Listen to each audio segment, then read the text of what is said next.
Mradi wa uwanja wa ndege wa kimataifa wa Pemba ni miongoni mwa miradi mikubwa ya kimkakati inayotekelezwa na Serikali ya Mapinduzi ya Zanzibar ya awamu ya 8 iliyopo chini ya Dr. Hussein Ali Hassan Mwinyi. Na mradi huu utajengwa kwa awamu tofauti. Awamu ya kwanza itahusisha barabara ya kuruka na kutulia ndege, itahusisha maegesho ya ndege pamoja na jengo la huduma kwa maana terminal building.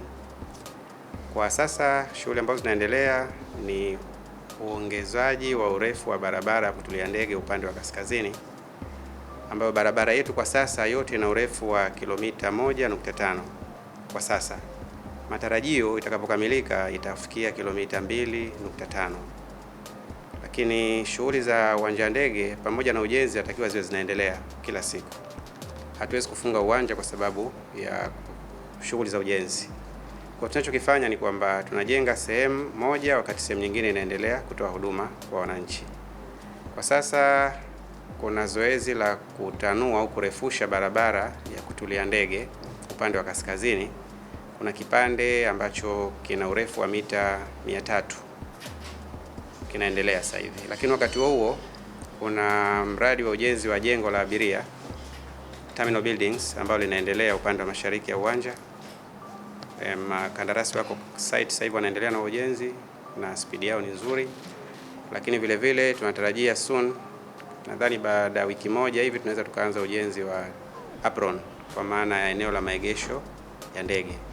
Eneo letu lilopo sasa hili ni dogo, halitoshelezi na hakina kiwango cha kimataifa, lakini ile ambayo tunatarajia kujengwa litakuwa ni kubwa lenye uwezo wa kupokea au kuegeshwa ndege kubwa za kodi C2 na ndege kubwa za kodi B kama 8.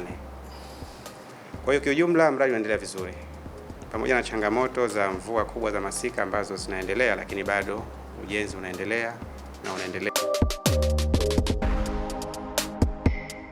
My name is Tiago Lebre. I'm a production manager in ProPav. We are building the expansion of the Pemba airport. Right now we are here in the Reza strip. This is the runway extension safety area.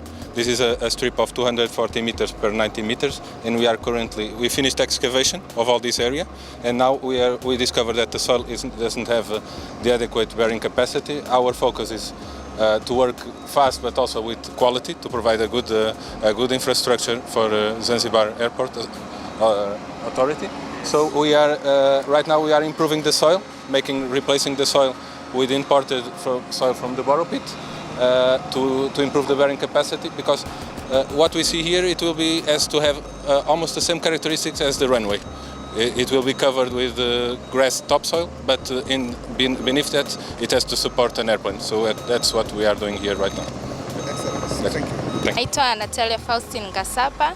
Sasa hivi tunajenga resta. Sasa hivi tupo hatua ya chini ya subgrade kabisa. Tumechimba. Sasa hivi hapa kinachoendelea ni compaction inaendelea kwa ajili ya kuprotect hii layer katika kipindi ambacho kinaendelea cha mvua. Moto kwa sasa hivi ni hali ya hewa. Hali ya hewa kwa sasa hivi, kwa hiyo tunajaribu pale ambapo jua tunapatikana, tunajitahidi kukimbiza kazi ili tuweze kumeet malengo ambayo tunayo kwenye huu mradi. Kwa sasa hivi kabisa changamoto kwa kweli ni hali ya hewa. Mradi takriban ni katika phase ambazo maana uko katika phases so far, lakini tunategemea katika phase ya kwanza I think ni miaka 3. Ni miaka 3, lakini progress inaendelea nzuri.